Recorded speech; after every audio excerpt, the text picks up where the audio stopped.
You're listening to Music Tectonics.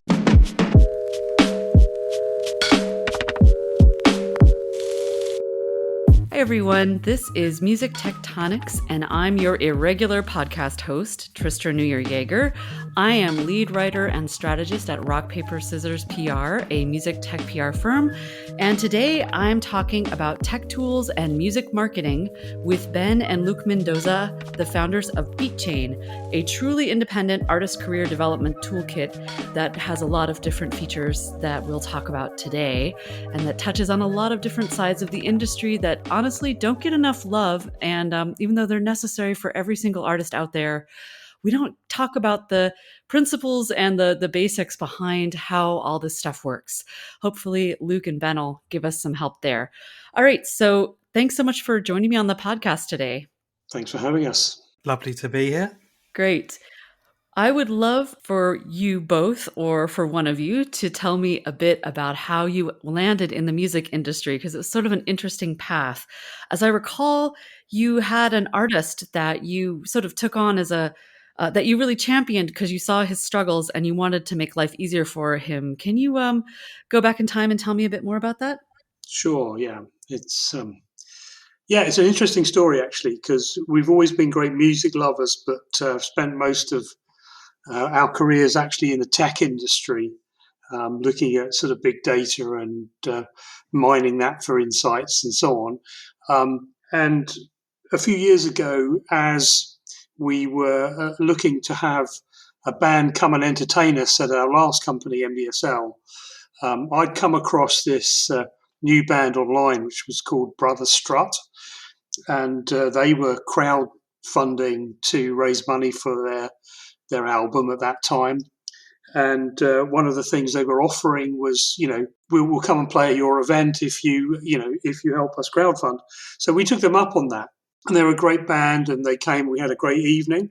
At the end of that evening, I sort of sat down with the leader of that band, a guy called Steve Jones, and he started to tell me, the story behind how he got there, which was, he'd had a pretty successful career in the music industry. He's a very successful musician and producer, and had a record deal which he'd come to the end of, and effectively sort of got dropped by the label he was with, but was frustrated that to make a living in the industry, there were so many sort of layers of management above him, that he ended up as a musician with very little out of the effort he was putting in. So he decided when he started this band Brother Strut that he would promote it himself.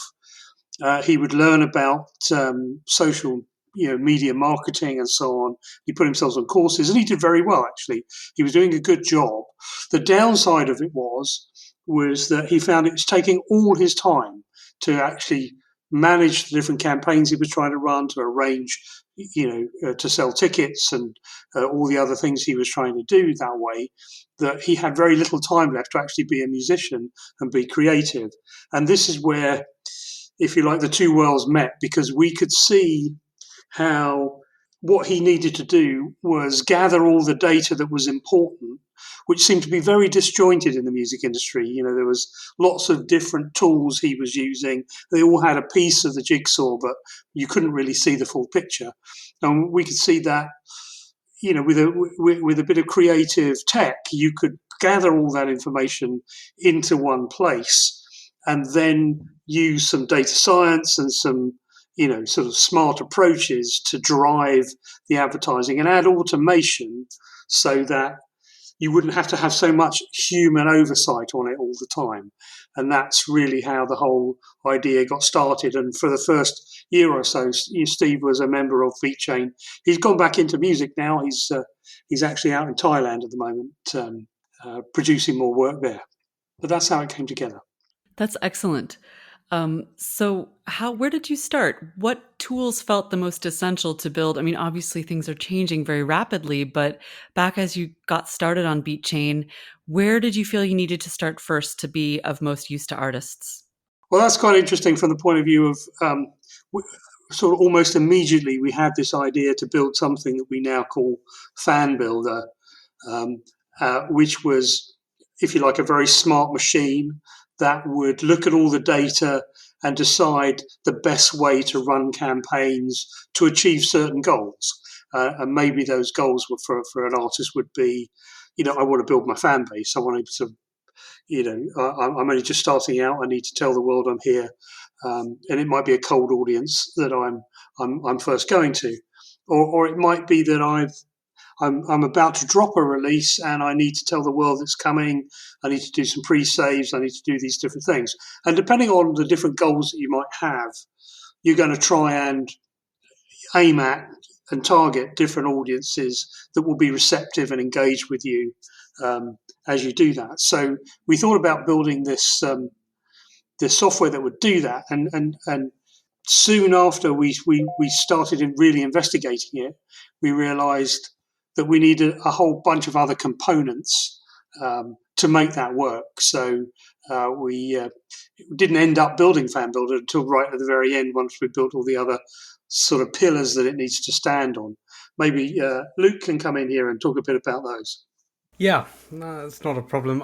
I'd say that, Ben, there was a period before even Fan Builder where we were actually a label, where we did a lot of learning, specifically around promotion. So the whole concept of Fan Builder and this idea of buying digital ads, primarily Facebook and Instagram, came from the necessity we had at the time to buy ads.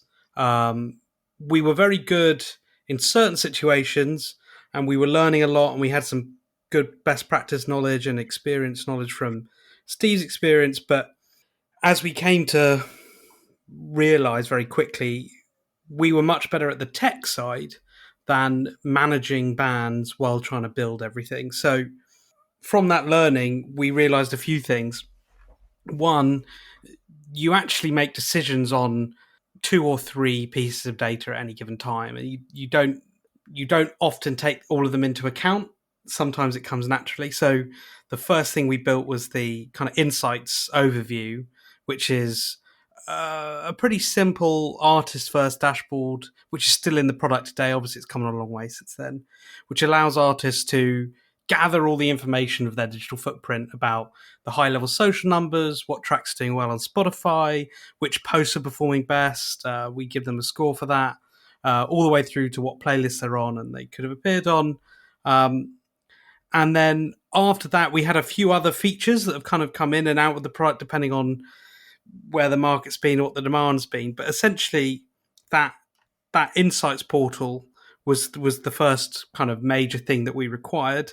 And then after that, we built some time-saving features. So what we call hyperlinks, which are kind of smart link equivalents, that allows you to run your pre-saves and push people towards your back catalogue, as well as promoting your website, your videos, whatever tickets you want to sell, etc.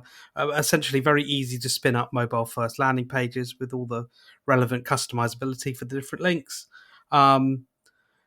And then we also built an entire distribution platform, which is now the basis of our basis of what Beatchain does, with our partners Fuga. And then after that, we built a few other features. I'd probably say that the most used one after all that would actually be Fan Builder now, as we're deciding to retire a couple of the others. So it was a very strange journey actually, which now we look back at it, we went in a very odd route, but you never really learn these things without trying everything first and working out what works and what doesn't work. And we did a lot of trial and error. And actually, in the last couple weeks, we've decided to cut out a couple of features that which we think in the long term might become very valuable, but we just want to focus on the things that our user base and artists of all different levels are actually using every day.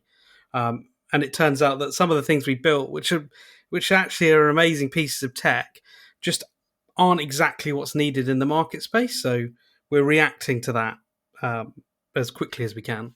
I think that's true. And I think also that what we found is that as well as building great tech, you need to have education as a big part of what you do, because you can build something that says, okay, here's a distribution tool, distribute your track with us, and somebody can produce a track and distribute it.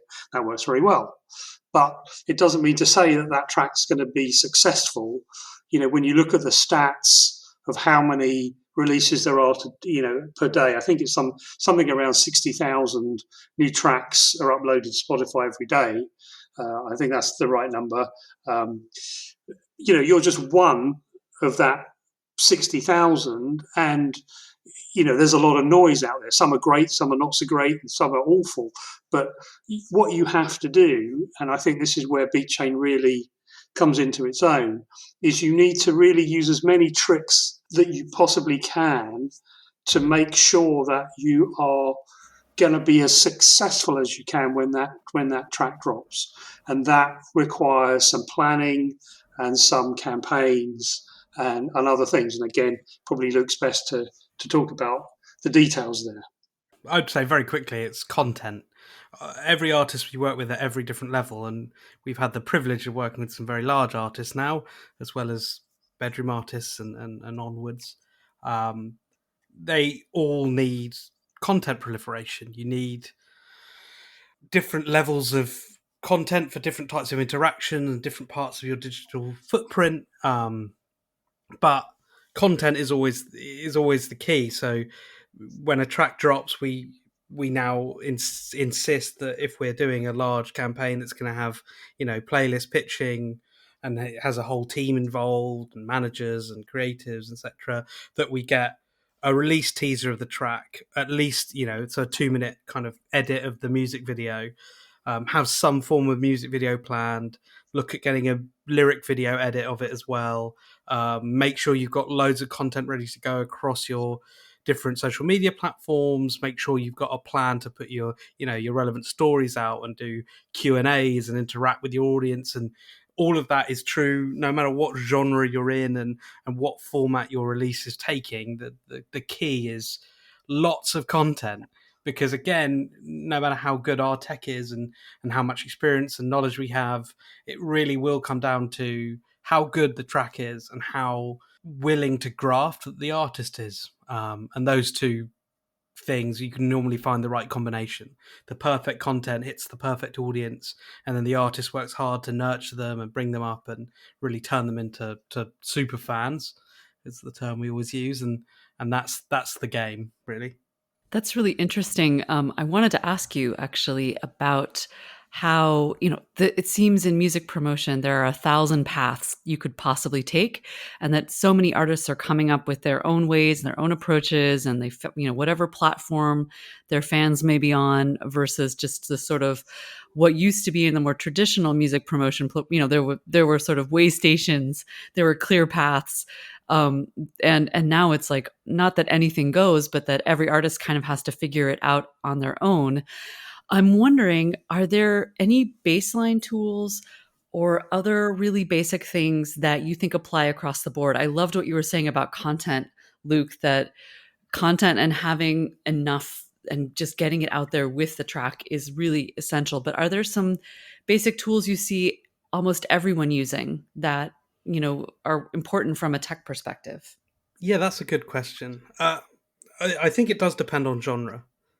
That specific question depends on genre, just in that, especially during the times we're in at the moment with COVID. For the UK, the vaccine's rolling out, we're starting to ease off. I can see some festivals going ahead in the summer, so gigs are starting to come back onto the horizon over here. But over the last year, the genre you've been in has really mattered as to what tools you'll be using to build up an audience ready for when you can interact with them again.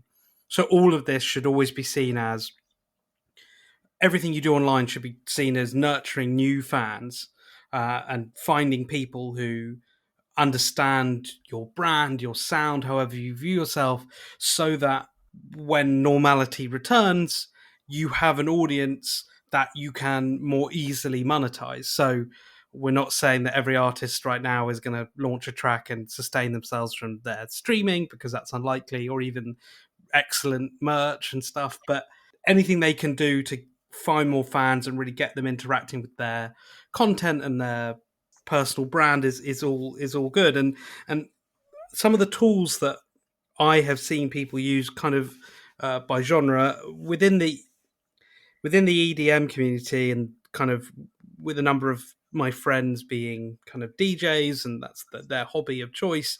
I see a lot of them use really simple tools to get almost kind of like educational content out on across their TikToks and SoundClouds, and Instagram, where they kind of explain the tech they're using, as that's a really good way of interacting with other like-minded musos in that particular community. And I've seen them use kind of splice tools for TikTok, and there's lots of free kind of streaming apps which people have been using. I'm trying to remember the one off the top of my head.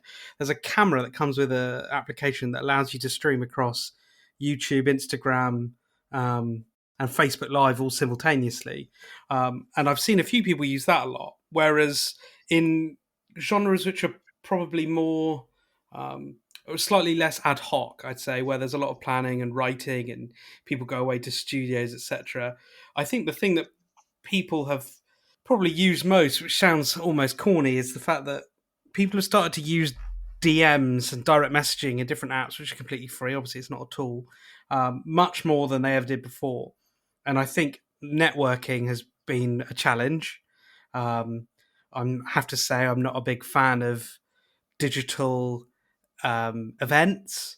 Particularly, I just don't think it works very well, especially for artists who need to do a lot of networking and interacting with a lot of people. And I found that from the conversations I've had, especially with singer-songwriters, indie bands, and a few rock bands, the thing that they're doing every day, other than the basic things of, interacting with their fans and replying to comments, etc., is trying to make more connections with other artists that they can collab with, and they can make more interesting content with, and they can work with digitally. So, all the basic kind of digital collaboration tools like Slack has been huge. I've seen lots of artists jump on there and have channels where they share ideas and content with each other, and you can get free accesses to that. And then obviously the other common sharing platforms like Dropbox and SoundCloud and all kinds of other areas. I'd say those are kind of, they are genre dependent ones, but those are the areas where I've seen the most change over the last year or so. Oh, that's interesting, especially the DM side of things. So I'm wondering, it feels like emerging artists, so artists that are just trying to break in and establish themselves in their career, maybe chart a path forward, have a very particular set of challenges. And I'm wondering where you see the main pain points for those challenges. I mean, obviously, for those artists, obviously, it's like you need people to know about you and those kind of things. But I'm wondering if we get a little more specific and talk a bit about how you see people using the tools on Beatchain to go from 0 to 100 fans or 1,000 fans, and how are people building their fan bases in this crazy time? Yeah, well, there are. I think to Luke's point, that will be different slightly depending on the genres that they're in, and knowing how to find those fans and what those fans are using to learn about music and discover new artists and so on. If you're a sort of trad jazz musician, it's probably likely that you've got more Facebook followers than you would have on some of the, if you like, in inverted commas, younger platforms. But the key message is to try and engage with your fan base. If you're starting out from zero, then it's always great to have a story to talk about how you sort of came into the music world yourself, what your beliefs are, what your music is based on, sort of giving that sort of narrative to go along with it before you sort of just make a music video and push that out there, because nobody's had a chance sort of to get to know you and sort of interact with you. So we found that some of the most engaging content we've had from artists that have used Beatchain has been relatively lo-fi material that they've recorded on their iPhone just when they're sort of setting up with their friends to perform the music. Talking about some of the background story really helps to generate true interest from the fans that then sort of come back. Once you're starting to get a lot of people, interacting and listening with you, it's at that point that you stand a much better chance of, creating a substantial audience that you can then build lookalikes to as well, so that you can, find out what other interests those fans have in common, because that opens you up to, new audiences that, may not be geographically very local to you, but share the same sorts of interests, and that really helps a lot in terms of when you're first starting out. Great. Let's take a quick break, and then we'll continue this awesome conversation. Hey, I love meeting Music Tectonics listeners at our events, and I want to make more opportunities for you to meet and connect. That's why I host a music tech conversation on Clubhouse, the audio-only social platform everyone's talking about. No, not the only audio social platform. Everyone has one of those these days. Meet up with me every Tuesday at 2 p.m. Eastern. That's 11 a.m. Pacific or 7 p.m. in the UK. Every week is different, and anybody could drop by, so join us. Follow me on Clubhouse at Dimitri. That's at DMITRI, or the Music Tectonics Club, which you can find in the search there. See you on Clubhouse.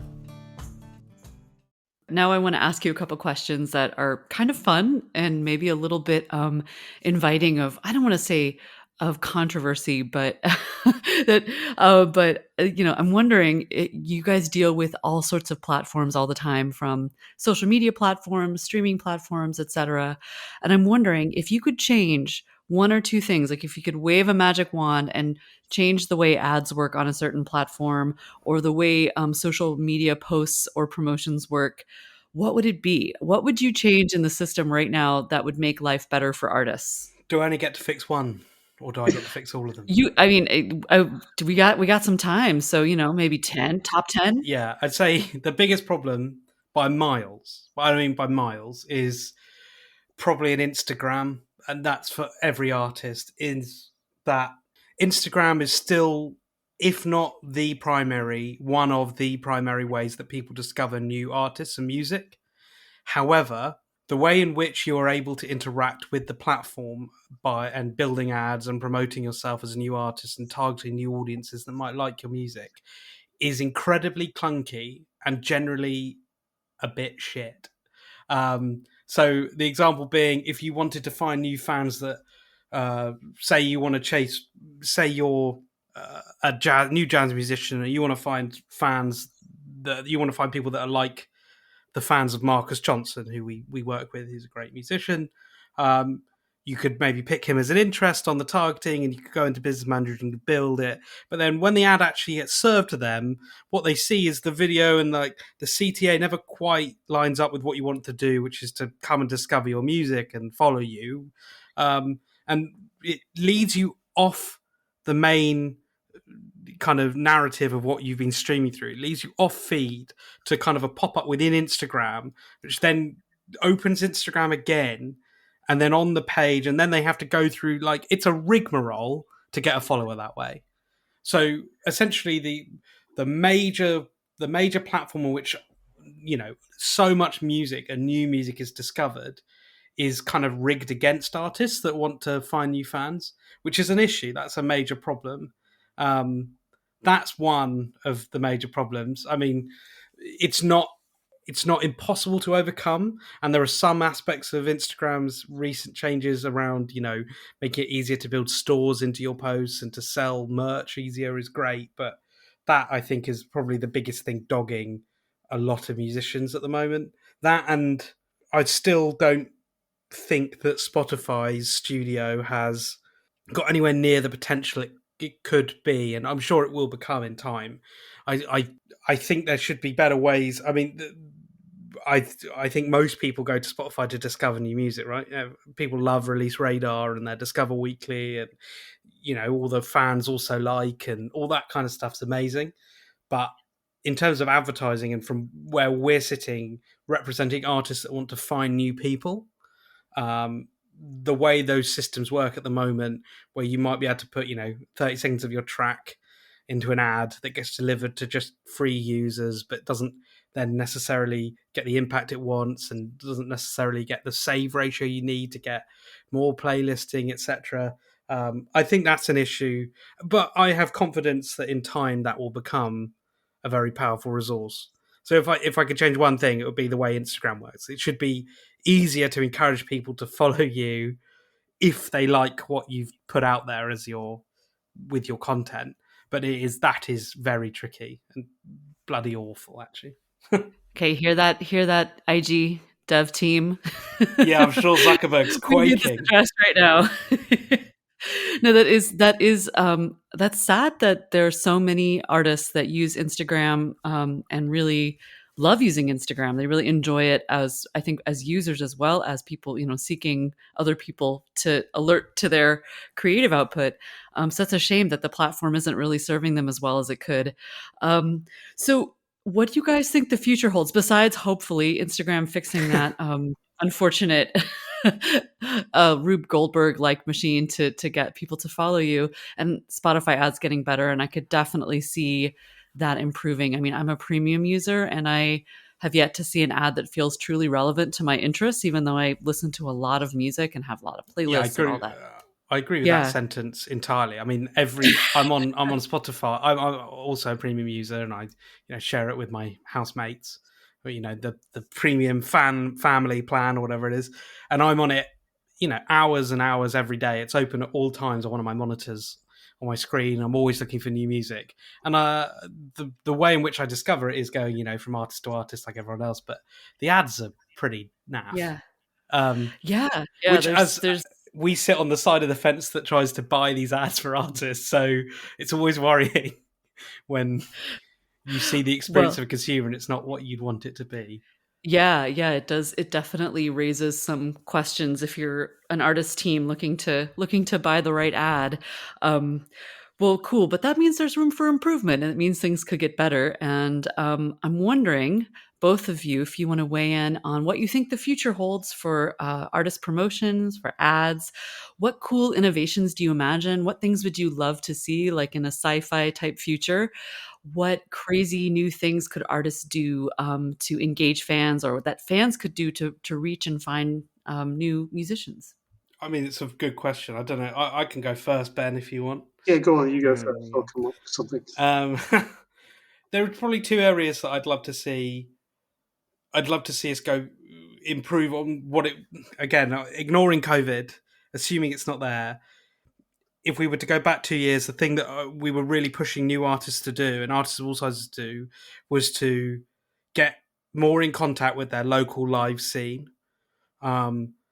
especially newer artists.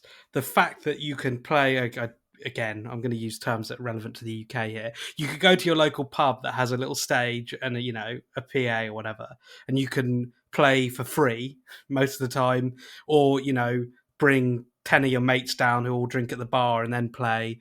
And doing more of that, if there was a world where there was some kind of application, and I don't think we should build this before you get any ideas, Ben. There was some kind of application or system where you could see all the local live venues that had either open mics or that you could book for a nominal fee and get a sound engineer and stuff, that would encourage people to play more local live gigs. It will make them better musicians. It's an amazing source of lo-fi valuable content because your mates can film it on their iPhone. I think that improving that all over the world would be an amazing thing for the whole industry, in almost going back to its roots system. But it is a bit hit and miss currently, and it needs some improvement. That and I think the way in which people consume music now leads it to being not necessarily the best environment for artists. I'm one of the people that believes that the consumption of music should be slightly more expensive for the end user. And I'd like to see a world where everything got slightly more expensive and artists and the teams around artists saw more revenue from people consuming their hard work. I think, I don't blame any one person in particular. I think the whole system is contrived against some independent artists So if I was to hope for any kind of changes, it would be to see an increase in kind of all kinds of revenue, whether that's PRS or streaming or anything like that. I think that needs to change in the industry. Yeah, bigger pie in general would be very welcome. Yeah, absolutely. I just think dividing it differently. Yeah, I mean, because we're at the gritty end, as it were. So we see every part of the process from, the artist's hard work to getting it delivered, to getting it on stores, to, then encouraging people to go and listen to your music and getting fans and getting streams. And once you build all that traction, you're getting 0.003 cents per stream most of the time. The mathematics of it is a bit brutal. So a world in which that was improved would be high on my list. Yeah, no, I mean there are some unfortunate, clear facts in the industry, which is, if you sell a T-shirt, you're going to make so much more money through that one transaction than you would from, streaming. In fact, for many sort of artists starting out, they never make as much as they'd make on one T-shirt.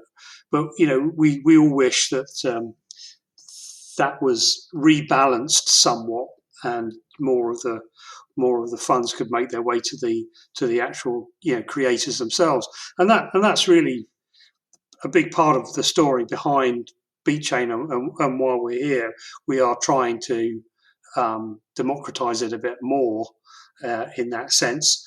In terms of what I'd like to see in the future, I'm a lover of reporting and looking at the data that comes back, and a way of being able to show musicians exactly what's working and what isn't working, so that they can easily see what they should concentrate on more is part of what we're planning to build at Beatchain as well. So it's one thing to say run this campaign, but if it didn't work, or you didn't get the response you hope to get, it would be good to really understand the reasons why that was. And it's very difficult to attribute things very accurately at the moment, but I think we're getting better at it. Whereas when things do go well, it's good to obviously be able to see that too and be able to do more of that. And our dream is to build the platform, the Beatchain platform, so that it can not only sort of direct people more clearly as to what's working and what isn't, but actually automatically to do more of the right things while the artist sort of sleeps. So you put your ads out there, and the Beatchain platform monitors what's going on and increases the volume on the ones that are doing well and turns down the ones that aren't doing well for you. Because going back to the roots of all this again, musicians want to be musicians. They're very good at playing their guitar or drums or whatever else it is they do. They're not necessarily going to be experts in all the idiosyncrasies of Facebook Business Manager. So it's our job to try and do that better. So, as the future progresses, I'd like to see us have more and more control over how that works within the platform. Thanks so much for talking with me today, Luke and Ben. This was a chat with Luke and Ben Mendoza of Beatchain. Thanks so much for tuning in to the Music Tectonics podcast, and have a great one. Hey, if you're intrigued by what you're hearing, check out the show notes for this episode at musictectonics.com/podcast. We've gathered links so you can learn more about today's guests and dig into the hot innovations and trend-setting companies we mentioned. While you're there, you can check out past episodes and learn more about Music Tectonics events. Sign up for our email newsletter to stay up to date with everything we do.